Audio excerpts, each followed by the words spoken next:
Welcome to What CEOs Talk About. Do you wonder what CEOs talk about behind closed doors? How they bring their vision to reality? How do they overcome and succeed through adversity? We share that and so much more with each episode. Now, let's get started with the show.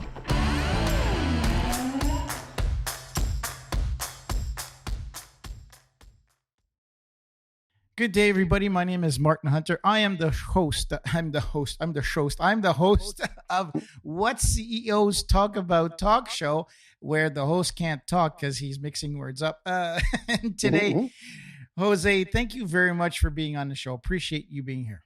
Thank you, Martin. Thank you for the invitation. I'm really happy to be here. Jose, before we get into the title of the show, can you please tell us what your name is, what do you do, and what's your role, and what's your company, what's your business? Yes, so my name is José Azpiri. I'm the CEO and owner of the company called Evergreen Adventures. We provide private, unique, exclusive private tours in the Vancouver area and the Lower Mainland, especially based in Vancouver, but we go far as Squamish, Whistler, Victoria, and the Fraser Valley. Exploring the beautiful British Columbia. Exactly. Trying to showcase the best of British Columbia to the world. When it's not raining, flooding, heat dome, Exactly. all those wonderful things. We had so many different challenges with the weather last year and the beginning of this year as well, as you know. Absolutely. So, thank you, Jose. So, like every other guest that we invite on What CEOs Talk About, you get to pick the title of the show. So you had time, because we spoke a couple of weeks back, so you've had time to think about it. So what is the title of the show, Jose? So the title of the show is going to be, If You Dream It, You Can Build It. Fabulous. Dream it and build it.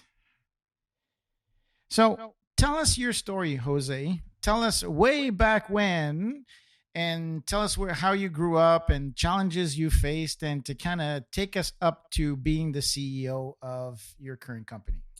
Yeah, so everything goes back to, I was born and raised in a city called Puebla, which is central Mexico. Mm-hmm. I had the opportunity to come to Canada when I was 13 years old. My parents sent me to learn English in the province of Saskatchewan, in a small town called Prince Albert, Saskatchewan.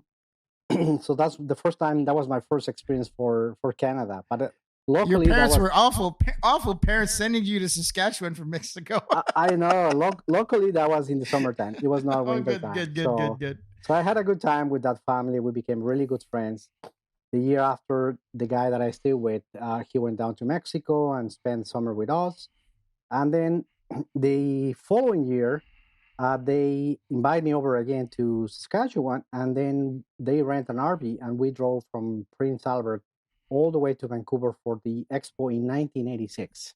Wow. So that's when I basically discovered the real Canada. You know, we drove through the Canadian Rockies, Banff, Lake Louise, Jasper, and then we arrived to Vancouver, and I was like, wow, what a beautiful city.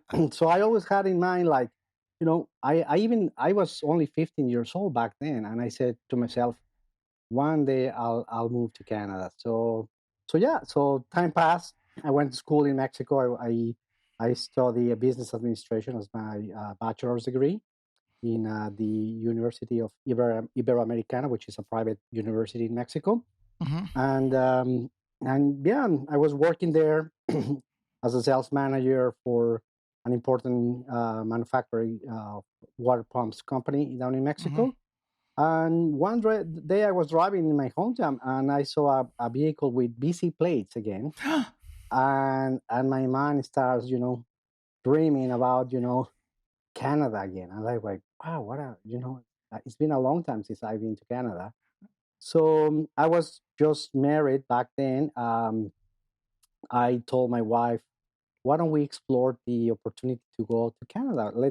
Let's find out what are the requirements to move legally to Canada, and see if we can, you know, if we can do it.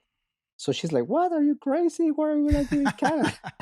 So I keep, you know, dreaming, and I went to the Canadian Embassy in Mexico City, find out where were the requirements to move up here. They gave me a bunch of lists of things that I had to go through. And but I was working. I was not in a hurry to move here, and so I submit all the my application with all the Mm-hmm. documents that they asked me for, and they told me that process is going to take you about 2 years, the whole process. And I said, fine, I'm not in a hurry to come up here. Mm-hmm. And 6 months after, they called me. They said, hey, Jose, we look at your profile with your documents, and we want you and your wife to come to Mexico City to the embassy for an interview. Okay, fine. So we drove there, and we got into this office with a really tall, big Canadian officer. I remember that. And she right away she asked me, okay, you are going to answer all the questions in English, but your wife, she can answer all the questions in Spanish. I was like, why? What's the difference? Yeah, yeah. And then she started basically asking me all my life back then, what I was planning to do, what I was doing in Mexico. And I think she was trying to see, what we were trying to do in Canada. And yeah, after 1 hour of interview, she said, okay, you guys been approved, but you have to tell me right now, because I have to put it down here, where in Canada you want to live. And I was like, okay, back then I only knew Prince Albert, Saskatchewan, a little bit of the Rockies, Vancouver. And just a few months that interview, I had the opportunity to go to Montreal in February, and it was super cold. And you said no. yeah, that was the first time I felt like my ears and my nose was gonna fall off, and I like, no, and I don't speak French, so I said like, probably Vancouver will be the best choice. And that's how, we got approved, and we decide 6 months after that interview, because that was the deadline. She said, in 6 months, you have to enter Canada. If not, then all the paperwork and that you have done is you have to start disappears. again. Yeah. Oh my. So yeah, then we told the family I have to quit my job, and everyone like, what are you going to do in Canada? I don't know. I didn't have a job. I didn't have any friends up here. Only I knew one person in Vancouver, and that's it. So it was a tough decision to take back then, but I don't regret about it. So yeah, that's how the story started. We landed in Vancouver. I came in advance just to rent an apartment and buy a car, buy a bed, buy something, just to land here. And my wife, she came a month after, and then she came with our first son, he was going to be only 1 year old. So yeah, that's how we landed and start, living the. God love the government, right? For saying, "Oh, it'll take 2 years, 6 months down," and then they say it'll take 6 months, then it takes 2 years. There's never Exactly.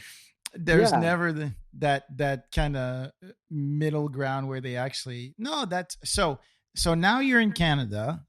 Mhm. I like how they make you choose from places to places, and you go, "Where do you want to go?" Well, let me think about it. I think I want to go from Mexico to the Yukon, where it's minus a million degrees Celsius. Exactly. Yeah.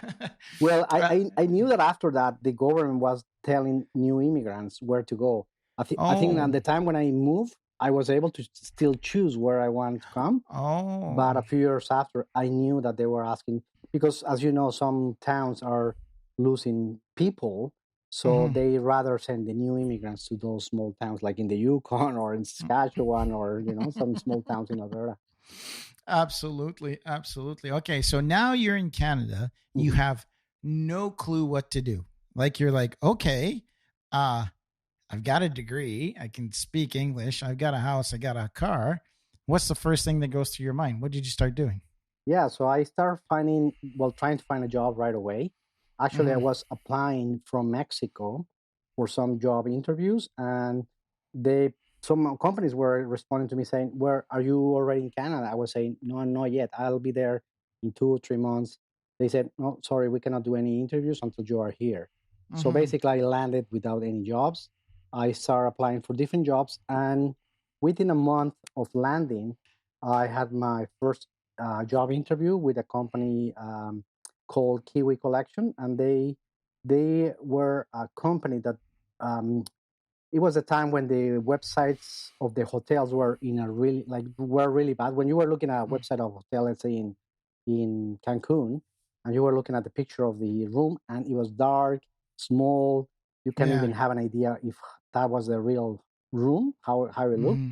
So this company was trying to develop the websites as they are right now, with big pictures, nice images, and really clear information about the hotels. So they wanted somebody to that speak Spanish and start approaching hotels all the way from Mexico down to Argentina to start, promoting these new services for the hotels. But it was pretty much more like exclusive hotels, so more like a luxury hotel, like a small boutique hotels or luxury chain brands, and that's how I started. So I didn't have any clue of hotels in Latin America, and then I started doing my own research and calling, the hotels, the general managers or the director of sales, trying to promote this service that we were doing here in Canada, and it was really well accepted because back then, as I said, the websites of these hotels were really bad, Mm-hmm. and they were trying to jump into that new technology and trying to get a better exposure of the hotels. So that's how I started. In this kind of tourism industry, Mm-hmm. and then I was working for that company for about 2 years, 2.5 years. Um, then during that time, we got the opportunity, because when we landed, we were just first renting. Mm-hmm. So we got the opportunity now to buy a property. Mm-hmm. And my neighbor next door, basically, he was a guy from Taiwan that a receptive tour operators for the Asian market. Mm-hmm. So one day, he was doing barbecue, and I was on the other side of my fence, and he's like, "Hey, neighbor, hi, neighbor," and so we start talking about what he was doing, what I was doing, and he said, "Hey, Jose, I feel like I would like to explore the Latin American market that comes to Canada. So can you help me to find out who are the competitors and what can I do?" So I said, "Sure." So I did a market research of the local receptive operators for the Latin American market here in Mm-hmm. Canada. So I present that to him. So then he asked me to hire somebody that speaks Spanish to work for him, because I was working for the other company. Mm-hmm. And he said, "Fine." So I found this person for him, and then 2 months or 3 months after, I saw him again on the barbecue again outside, and I said, "Hey, Roy, how's it going?" As he said, "You know what? This guy, I don't get along with him. I don't, we are not Mm-hmm. connected. Why don't you come and work for me?" And I was like, "But I don't know anything about inbound business for Canada." He said, "Oh, don't worry, Jose, I'll teach you." So then I quit my job at the at Mm-hmm. Kiwi, and then I came and worked for this guy, and that's how I started to develop the inbound business. Mm-hmm. I went to a few trade shows in Latin America trying to introduce ourselves, but it was a Mm-hmm. company that was not well known down in Mexico, because they were dealing primarily with the Asian market.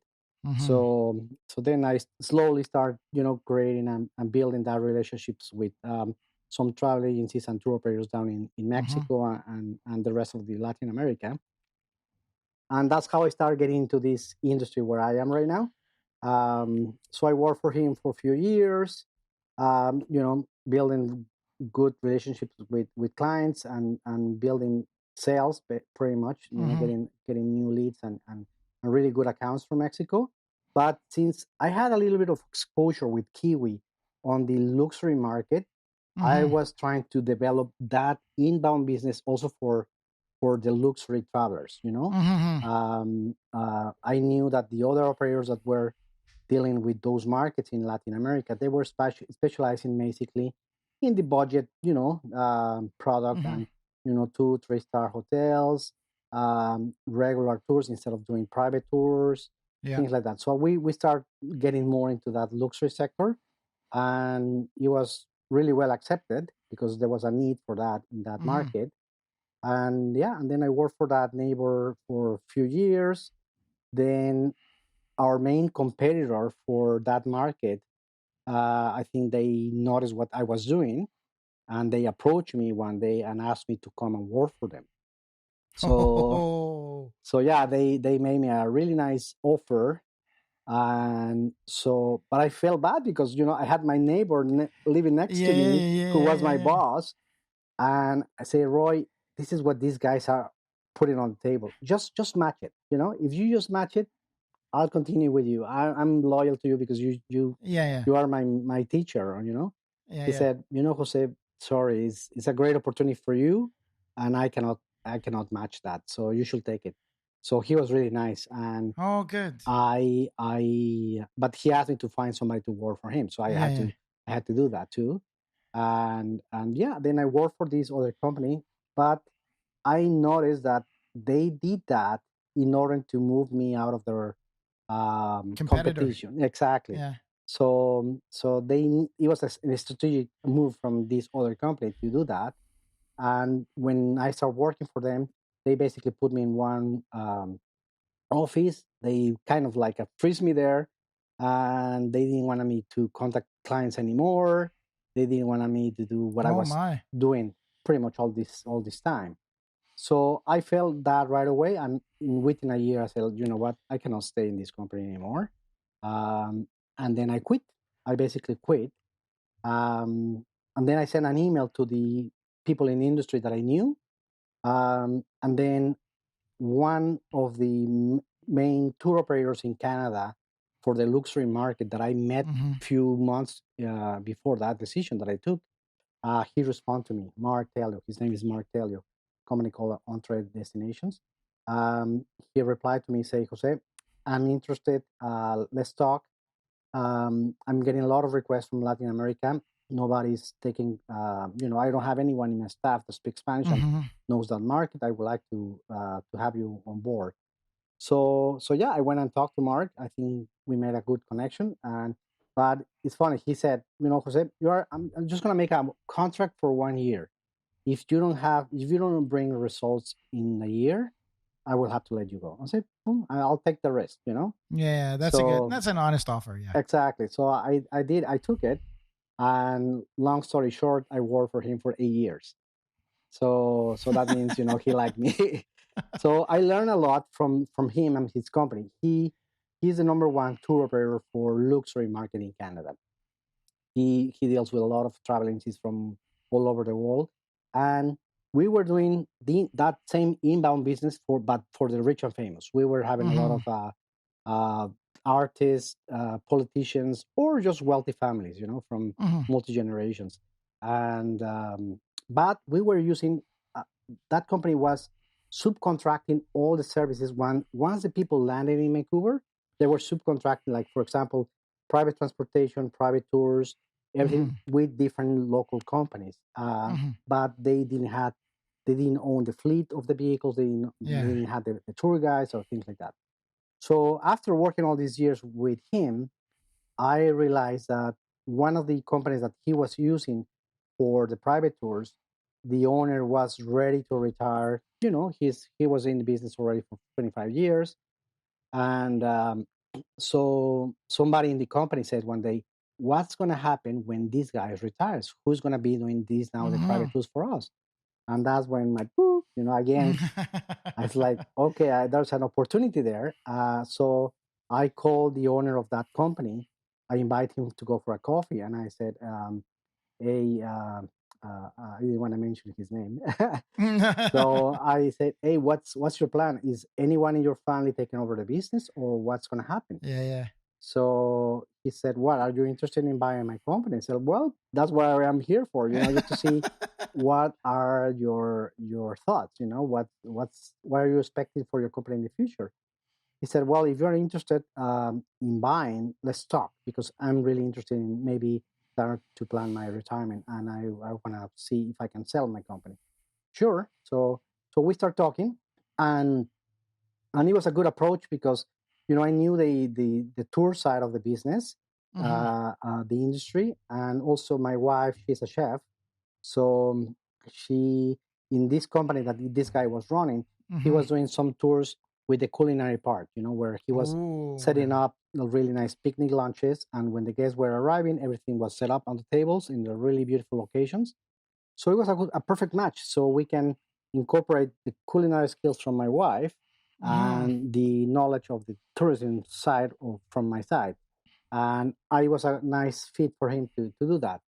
So after a year, we talked. I was just expecting for a number, and I said, "Hey, I need to know how much you want for your company, because I need to know if I need to get a second mortgage for my home, or Yeah. how I'm going to finance that new challenge, that new project. So after a year, he said, Jose, you know what? I feel like next year is going to be another great year for tourism. So I don't want to give up my baby yet. So I was a little disappointed. So because Mm-hmm. I thought he was so ready to sell, and Mm-hmm. I was ready to do whatever I had to do in order to buy Yeah. that company. So so he said, no, I'm not selling. So I was a little bit disappointed, and I talked to my wife, and you know what? Why don't we build this from zero? Let's Mm-hmm. get his business model and make it better. Mm-hmm. Have better vehicles, better tour guides, better uniforms for our tour guides, have more options of languages for our tour guides, not just English. Let's do also, we speak Spanish. Let's do offer good guides that speak Spanish, Portuguese, Italian, French. Mm-hmm. And I'm sure there's a lot of tourists from not just the U.S. There's tourists Mm-hmm. from all over the world. So that's what we did. But I was still doing that while I was still working for my previous company.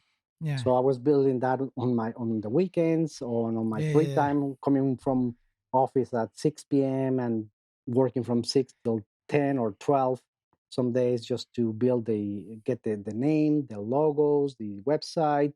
So when I was ready, and also getting all the permits, Transportation Yeah. Canada, and all those permits takes a long time. So it took me another year to get everything ready, and I didn't have to pay that much money instead of buying a company. Mm-hmm. So that was a good thing of it. And yeah, and then when I was ready to go live, I had to tell my former boss, say, so I invite him over for a coffee. So as soon as I took him for a coffee, he knew something was going on. Yeah. Of course. Yeah. So he said, "Hey, Jose, are you quitting?" And I said, "I don't know. I'm leaving the company, but I have a good news and a bad news for you." And he said, "Okay, tell me the good news." So I said, I'm gonna be your new vendor." I said, he was like, "What? A new vendor? Yeah, I'm gonna be your new company that's gonna be doing the private tours for you." So he's like, "Really? Wow!" And he knew that it was the other company. Eventually, this guy will have to sell, or will have Yeah. to Yeah. retire. So he didn't have like a plan B of what to do if these guys um, Quit. quit. Stop. Yeah. Retire. Whatever. Yeah. Exactly. So I think I came just in the perfect moment.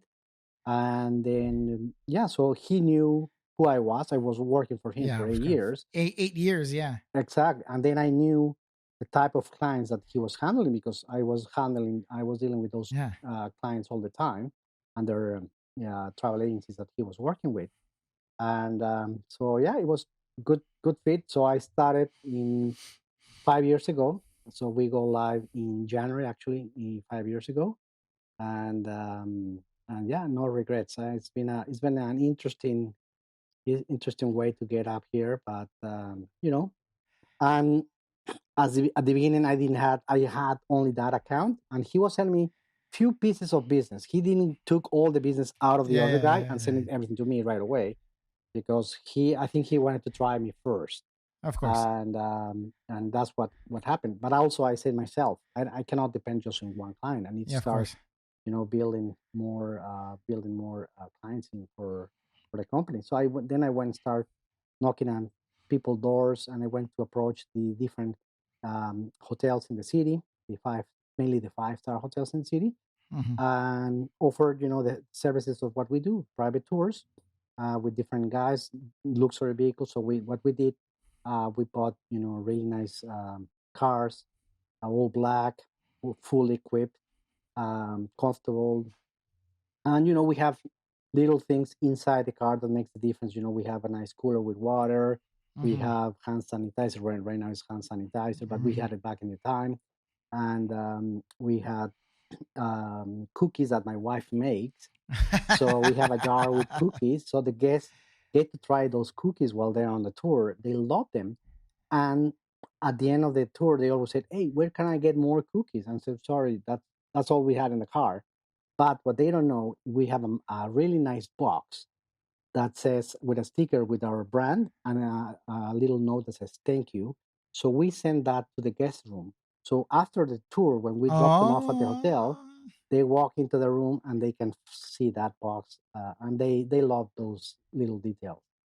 oh, absolutely. I think that paying attention to your customers, what's the value that you add, right?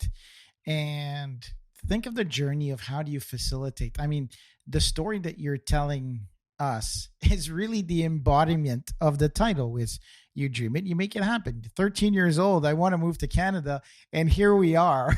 But Exactly. Yeah. No, you know, 20 plus years later, and now you're inviting people, you're welcoming people. I think that's absolutely beautiful in regards to dream it and make it happen. I think there's so much more in your story as well, that you came here with no job, and that's what a lot of people tend to forget, is everybody in Canada, at the well, even sometimes the First Nations that came across, but everybody that comes to Canada is the son or a daughter, the child of an immigrant mhm, who came, regardless, 1800s, 1700s, 1800s, 1900s, that came to Canada or North America, the US, whatever, and said, I want to do something with my life, and here's the opportunities that are there for me.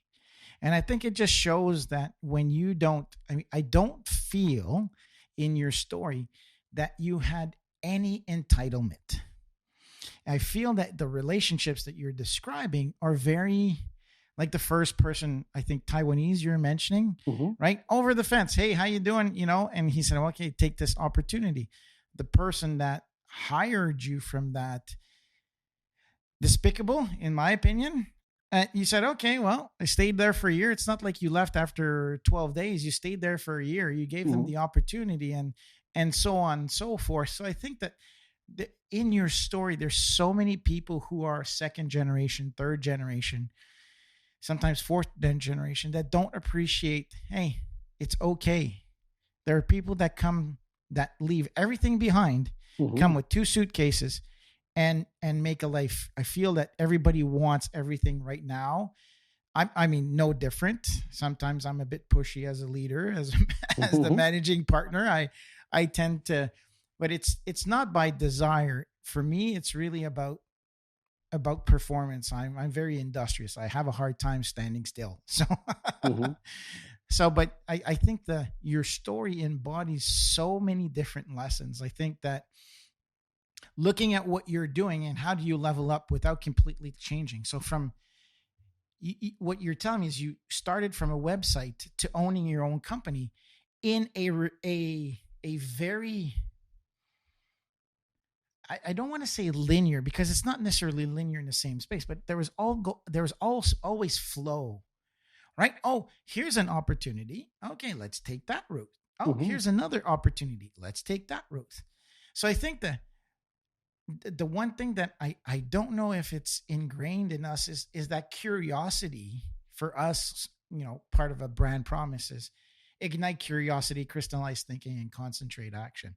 If you don't start by being curious about where you are and where you want to be, Mhm. I think that you've demonstrated that very, very well in your journey. Exactly. Yeah, yeah, and you have to pursue your dreams. It's like I always knew that I would like to own my own company here. Hmm. I didn't know when. I knew that eventually I will have to do something on my own, and I had few chances and a few opportunities before that. As I mentioned, my wife, she's a chef. We Hmm. venture um, in certain time of our life here in Canada, and we partnered with another good friend of us, and we opened a restaurant that didn't go well. So at least we always try. Hmm. We always, but it was not my field. Yeah. I never, I'm not a chef, so I didn't know exactly if that was going to be the what I wanted to do. But this is what I feel. This is where my passion goes, and yeah, this is what I've been doing. The last, I would say, 20 years, at least 18 years. And I love having people coming to Canada. It was a challenge for us during the COVID, as you know. with Mm-hmm. border closed. Um, but now, since things were starting to reopen, from the fall last year, Mm-hmm. we had a good winter, and but yeah, it's people are, that's a good thing. People are wanting to travel again, and that's why we Oh want yeah, to. people are exhausted. People ex- are tired of all of this. exactly. Um, so let's talk about the title, the dream of it. Now, what's your next dream? What are you dreaming about now? Because I think if you stop dreaming, then that's the end of the story. So what's Jose? What's your next dream? Yeah, so I think there's an opportunity for the company to keep growing. We're still a very small company. We have only two vehicles right now. Um, we have one office. When I have one assistant that she's helping me, that I was able to rehire now Mm, before the winter time when things were starting to pick up again. Because unfortunately, all the staff and the person that was yeah. helping me, for I had to let everyone go and just continue working from home. Mm-hmm. And but things were, I knew that this was going to be eventually for a few months, or well, it took Mm-hmm. more than a few months. It took a year and a half. Mm-hmm. But I think now it's gonna be like a tsunami wave. Now it's gonna come big, and I think one thing started getting open again, and I think this year, if they allow now cruise ships coming to Canada, and people start, even that they have to take the PCR test, but they have to land, and they can still land in Canada and visit this beautiful country. We will have more people coming this year for sure. So I have to be ready for that, because now there's a demand for the product, especially for what we do, private tours, Mm-hmm. because as you know now, people, they want to continue being on their own bubble. They don't want to be, Mm-hmm. you don't want to jump in a bus now with 50 people that you don't know. Mm-hmm. Where I think you still prefer to have your own private transportation or private vehicle to drive you around. So I know that there's going to be a potential of the kind of business what we do, Mm-hmm. and I want to maybe buy one or two more vehicles this year and train more new tour guides and have those ready, because also, unfortunately, during this COVID time, one of the main tour companies in Vancouver, they went down. Mm. So because they have, I don't know, over A 25 lot of cars, overhead. Yeah, yeah. yeah, and big office. They spend, a really expensive office and things like that. Mm-hmm. So unfortunately, they didn't make it. So there's going to be a demand for that company that went under, Mm-hmm. for smaller companies like us to do, to keep growing and trying to get Mm-hmm. pieces of what these guys left behind, especially when things start getting busy again. So I think, I want to continue growing, but I don't want to be. I'm very conscious about things, and I don't want to go crazy. I'm just gonna. I always do one step at a time. I Yeah, wanna I very. Yeah, wanna you seem very pragmatic in your approach, and that's kind of like what you. Yeah, absolutely. Yeah, so I don't wanna. If I do a step, I'll do it. I make sure it's firm. It's Yeah, the soil is firm. It's not moving around. So yeah, that's what I wanna do. Like slow grow. If we have to grow, I know eventually we will have to. But I don't wanna be probably one of these monster company again. I wanna keep it, what we do is very personal. The things that we yes. do and the little touches that we do are really personal, and that's what these people really appreciate. That Yeah. the travelers, the wealthy travelers, when you send them this box of cookies to the room, or some other things that we do is, maybe our tour guide is with them at, let's say, a Capilano suspension bridge, and Mm-hmm. they take a picture of the guests crossing the bridge. Mm-hmm. They send that to the office. We print it, we frame it, and we send that to the hotel. And when they finish the tour, when they arrive at the hotel, they have the picture of the tour that they just did a few hours ago in their room. And those little things makes a big difference. And Yeah. I had one time, one client from the UK. We did a picnic lunch at Lynn Canyon, really nice picnic lunch. My wife, she did a beautiful setup, and yeah, so I went there just to meet the family, took a picture, frame it, but I frame it in a nice, really nice size, and sent it to the room. And the guy was able to find out my phone number, and this was a booking that came through the hotel concierge. So the guy, he didn't know who I was or my Yeah. phone number. He was able to find my name and number, and he called me and he said, "Jose, my name is so and so. We just met you briefly at the picnic that you did for my family. I want to tell you that what you've done today is amazing. And I travel all over the world, and no one has ever done something like this before. And these are the things that really, are valuable for us." And that was a nice, really nice comment. And I told him, please, I really appreciate your call, but please make sure you mention this to your hotel concierge, because he's the Hmm. one that's gonna, refer me, Hmm. or send me more business in the future. But I really appreciate what you done. And yeah, so that's things like that are really special. And I have so many memories. I can tell you, I can write a book if you want, of all the different experiences and people that I've been lucky to meet in during these 5 years. These are really generous people. Even the people are they're wealthy, but they are really generous.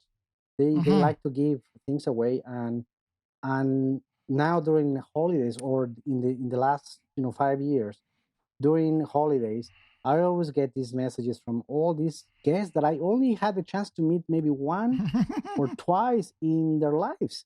And they still send me a message, Jose, Merry Christmas, Happy New Year, or we're sitting here in Florida, in our home in Florida. Anytime you want to come and visit us, feel free to come, or things like that. This is amazing. So here's what you've done and what you keep on doing, Jose, is that you're intentional. Now, not all businesses can afford to do that. You're small or boutique one, so you can put a lot of attention. But I'm assuming that's part of the culture. Even if you had 100 employees, you would still be very intentional about the value that you bring to your customers. And I think that when the value is, if people are traveling, they want to feel safe. They want to Mhm. feel like they're taken care of. They don't want to be taken advantage of. Mhm. And then all of a sudden you do something which is free of charge, of kindness of heart.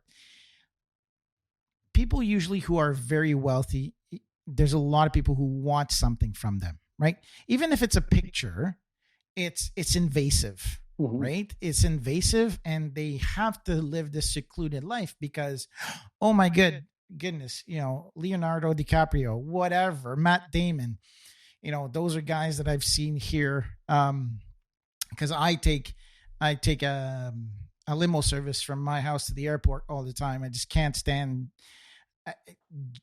Jay's my driver. He knows where I am at. He knows there's consistency and Mhm. there's value in paying extra for the driver, because by the time I land at gate 72 and by the time I go through everything, I'm sitting in the car usually on average 12 minutes after I land. Mhm. Mhm. That's awesome.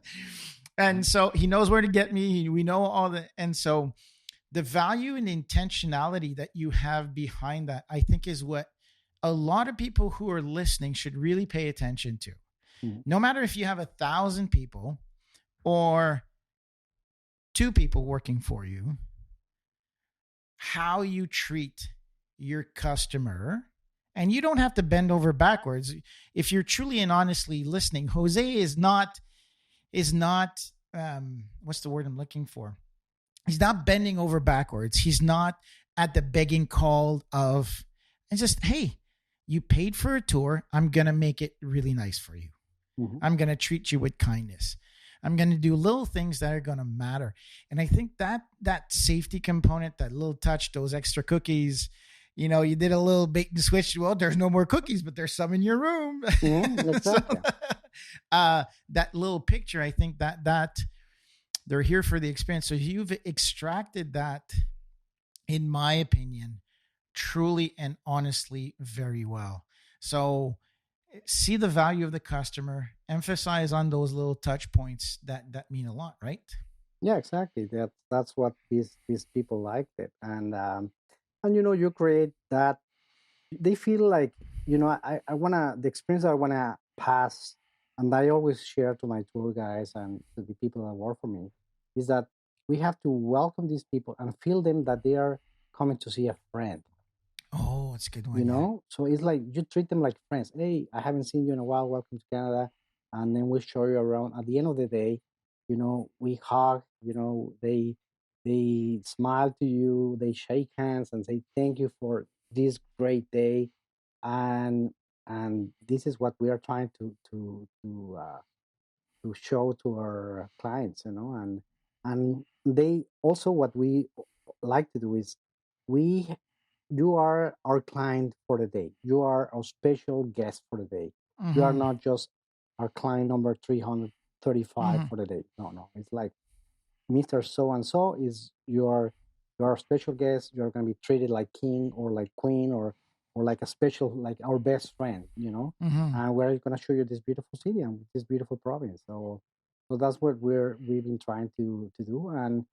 And yeah, you know, if you since we open reviews for our website with TripAdvisor and Trustpilot, if you look at our reviews, there's no bad review at all.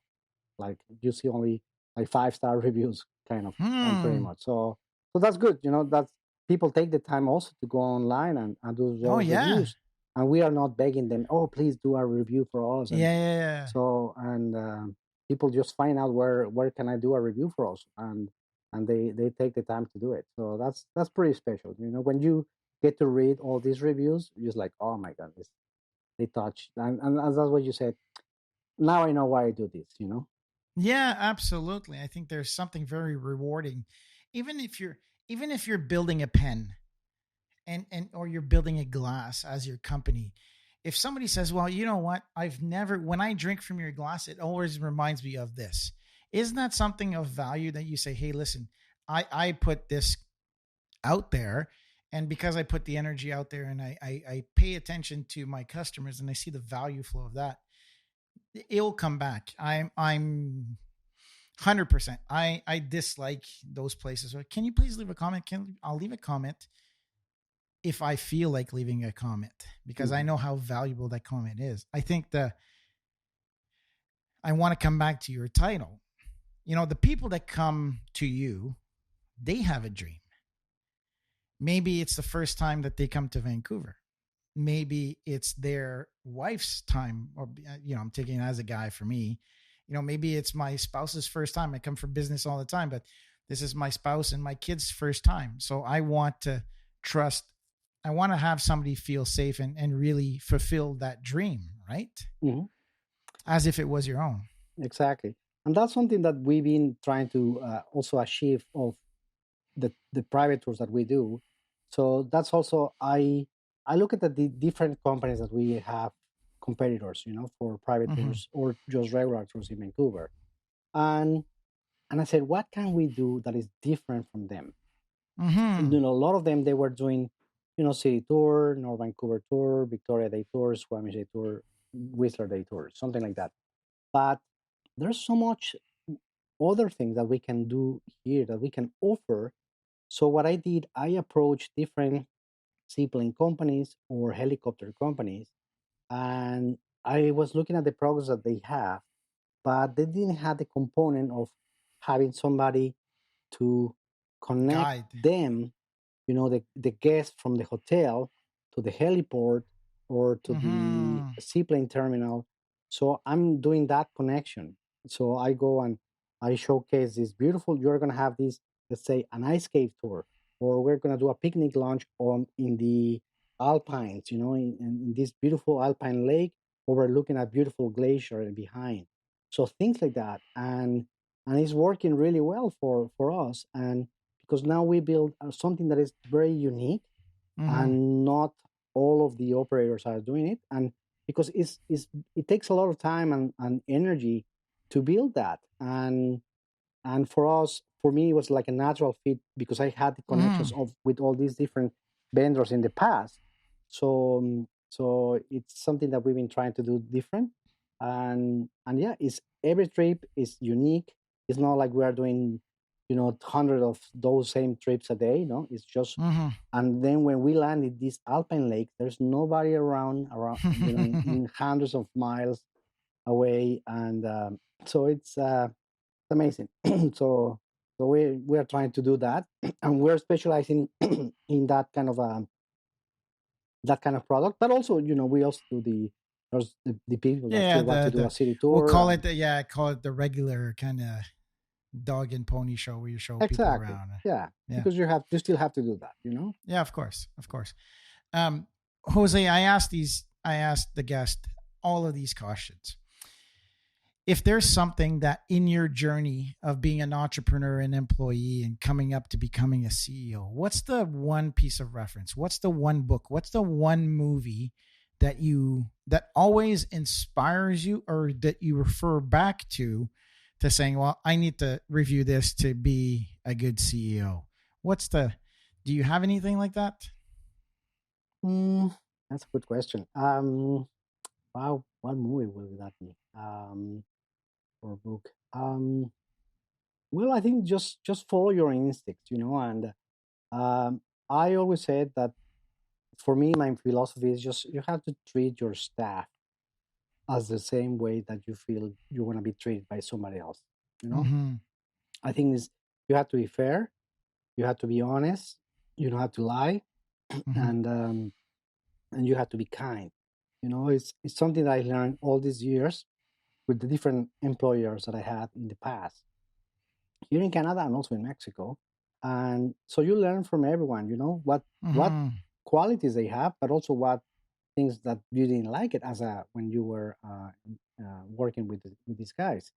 So I learned a lot during this time, and I'm trying to be the best, or the more like a friend for all my the people that work for me. They can approach me anytime. My phone is open. They can call me anytime. And so yeah, I think that's your that's my go-to. advice. Yeah, fabulous. Well, thank you very, very much, Jose, for being on the show. Your story is for me. What fascinates me is because a lot of people feel that they need to be an entrepreneur from the start, or they're an employee and they can't become an entrepreneur. I think you're a perfect example of being able to weave in and out of entrepreneurship, in and out of employment. And it's really to achieve the dream that you have, right? You say, I'm not an entrepreneur. I'm not an employee. My dream is to this. And I will do whatever it takes to get me to my dream. And I'm not saying step on people and with being kind and compassionate. Here's there doesn't have to be a set path to achieve your dream. Do what you need to do when the opportunity shows up to get you there. And I think, Jose, you are the people that are listening. I hope that you really pay attention to really taking the time to say that not everything needs to be rushed.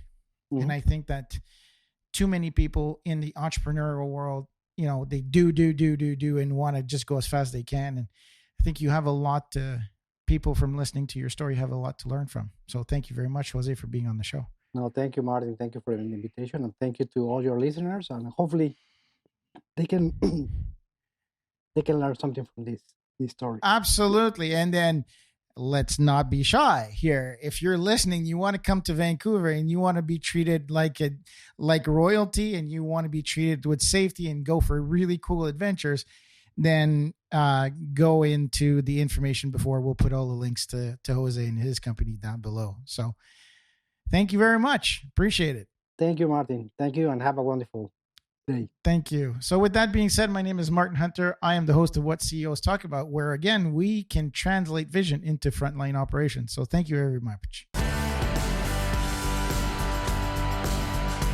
Thanks for tuning in to What CEOs Talk About. Make sure to click subscribe to get notified about future episodes, or check us out at www.whatceostalkabout.com.